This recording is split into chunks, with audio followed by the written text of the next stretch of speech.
आज मैं इस सदन में अत्यंत गर्व और दृढ़ विश्वास के साथ खड़ी हूं, क्योंकि मैं यहां 3 महत्वपूर्ण विधेयकों पर संविधान संशोधन विधेयक, संघ राज्य क्षेत्र शासन विधि संशोधन विधेयक और परिसीमन विधेयक के समर्थन में अपनी बात रखने के लिए खड़ी हुई हूं। यह केवल 3 विधेयक नहीं है, बल्कि भारत के लोकतांत्रिक ढांचे को और अधिक सशक्त, पारदर्शी और प्रातिनिधिक बनाने की दिशा में एक ऐतिहासिक कदम है। एक महिला सांसद के रूप में मुझे यह कहते हुए विशेष गर्व हो रहा है कि हम ऐसे निर्णयों के समर्थन में खड़े हैं जो देश के हर वर्ग, हर क्षेत्र, हर नागरिक को न्याय और सम्मान देने का अवसर मार्ग प्रशस्त करते हैं। माननीय अध्यक्ष महोदय, ये केवल विधेयक नहीं है, ये भारत के भविष्य की दिशा तय करने वाले निर्णायक कदम है। परिसीमन विधेयक नारी शक्ति और नारी सम्मान को बढ़ावा देने के लिए अत्यंत आवश्यक है। हमने नारी शक्ति वंदन अधिनियम पर हम जो बात कर रहे हैं, आज की आवश्यकता है, जो भारत के भविष्य को नई दिशा देने वाला है।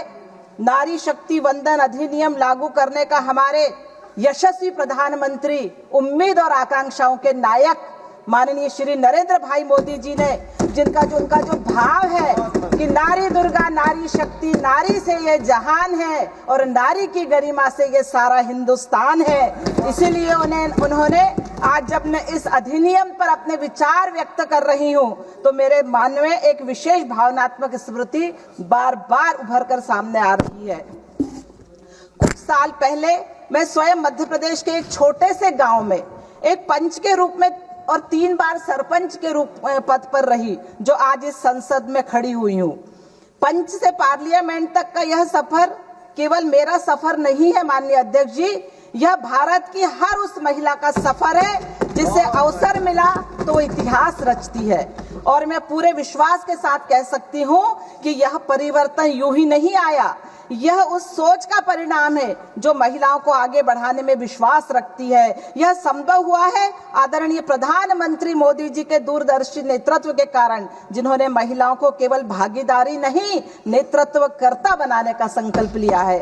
माननीय अध्यक्ष जी, आज मैं इस सदन के माध्यम से एक कड़वा सत्य देश के सामने रखना चाहती हूँ। यह वही महिला आरक्षण विषय है जिसे 3 दशकों से लटका कर रखा गया था।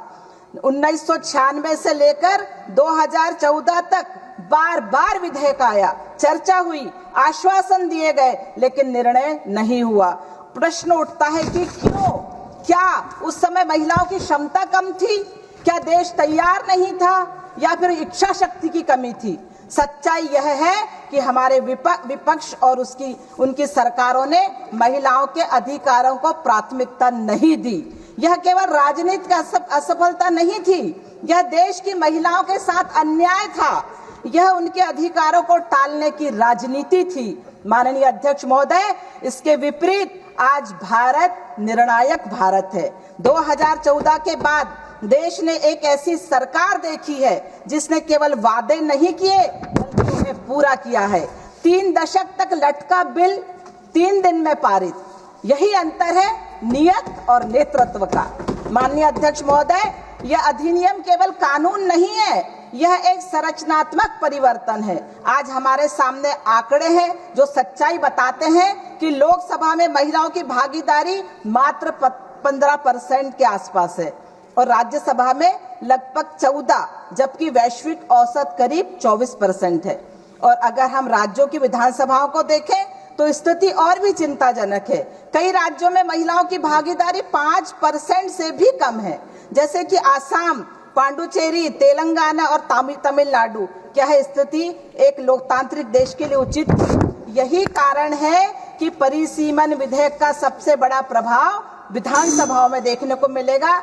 माननीय अध्यक्ष जी, जहां आज 5-10% महिलाएं हैं, वहां अब 33% भागीदारी सुनिश्चित होगी। माननीय अध्यक्ष जी, यह अधिनियम के प्रावधान भी उतने ही मजबूत और दूरदर्शी हैं। यह भारत की राजनीति का चरित्र बदलने का संकल्प है। माननीय अध्यक्ष जी, आज जब हम G20 की अध्यक्षता कर रहे हैं, तो दुनिया भारत को केवल एक आर्थिक महाशक्ति के रूप में नहीं देख रही है, बल्कि एक सामाजिक रूप से प्रगतिशील राष्ट्र के रूप में देख रही है।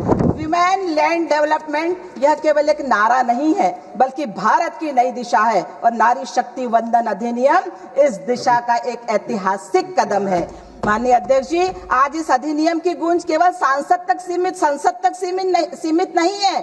देश की हर महिला, चाहे वह किसी भी वर्ग, जाति, क्षेत्र या विचारधारा से हो, इसका स्वागत कर रही है। यह क्षण है जहां राजनीति से ऊपर उठकर राष्ट्र निर्माण की भावना जीत रही है। अंत में मैं इस सदन के पूरे देश से एक स्पष्ट और दृढ़ सच्चा संदेश देना चाहती हूँ। माननीय अध्यक्ष जी, 3 दशकों तक जो अधिकार रोका गया, आज वह अधिकार हमारी सरकार ने दिलाया है। कांग्रेस ने वर्षों तक महिलाओं को आश्वासन दिया लेकिन अधिकार नहीं दिया। जब निर्णय लेने का समय आया तो पीछे हट गए। यह केवल एक राजनीतिक चूक नहीं, यह देश की आधी आबादी के सम्मान से समझौता है। लेकिन आज भारत समझौते का नहीं, संकल्प से सिद्धि का भारत है।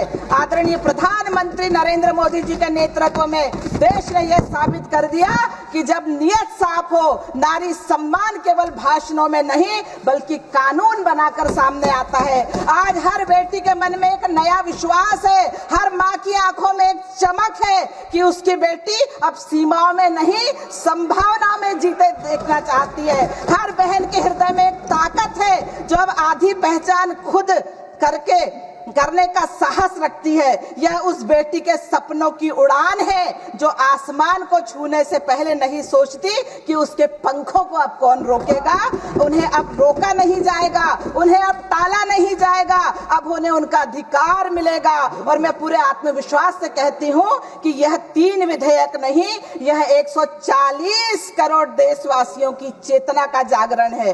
आज देश की नारी कह रही है, हम प्रतीक्षा नहीं करेंगे, हम नेतृत्व करेंगे। और जो लोग वर्षों तक इस अधिकार को रोकते रहे, उन्हें इतिहास यही कहकर याद करेगा कि उन्होंने समय को रोका लेकिन नारी शक्ति को नहीं रोक पाए। आज इस सदन में मैं गर्व के साथ कहती हूँ, मोदी सरकार ने नारी को केवल सम्मान नहीं दिया बल्कि उसे सत्ता, सहभागिता और नेतृत्व का अधिकार दिया। यही नए भारत की पहचान है, यही विकसित भारत की नींव है। आज भारत बदल चुका है, यह नया भारत है, निर्णायक, आत्मविश्वासी और विकास के लिए प्रतिबद्ध। और शायद यही बदलाव है जो सबसे ज्यादा चुभता है, क्योंकि जहां पहले नीति नहीं, नियत नहीं, नीति नहीं, नियत नहीं, सिर्फ परिवार चलता था, वहां आज राष्ट्र सर्वोपरि की भावना है। अध्यक्ष जी, मैं पूरे विश्वास से कहती हूँ कि ये तीनों विधेयक भारत को मजबूत करेंगे, लोकतंत्र को गहराई देंगे और आने वाली पीढ़ियों को एक न्यायपूर्वक और सशक्त व्यवस्था देंगे। और विपक्ष के लिए बस इतना ही कहती हूँ कि इतिहास ने आपको कई मौके दिए लेकिन आपने हर बार देश को निराश किया। अब देश आगे बढ़ चुका है और पीछे मुड़कर देखने का समय खत्म हो गया है। मैं नारी शक्ति के लिए केवल 2 लाइनें कह के अपनी बात करूंगी माननीय अध्यक्ष जी, कि एक टहनी एक दिन पतवार बनती है, एक चिंगारी एक दिन अंगार बनती है। समझ बेबस रौंधी गई जो मिट्टी एक दिन मीनार बनती है। आसाम एवं दार्जिलिंग के चुनिंदा बागानों की चाय, प्रीमियम क्वालिटी, मेरी टी, 287 ग्रीन टी। संपर्क करें 075822242000।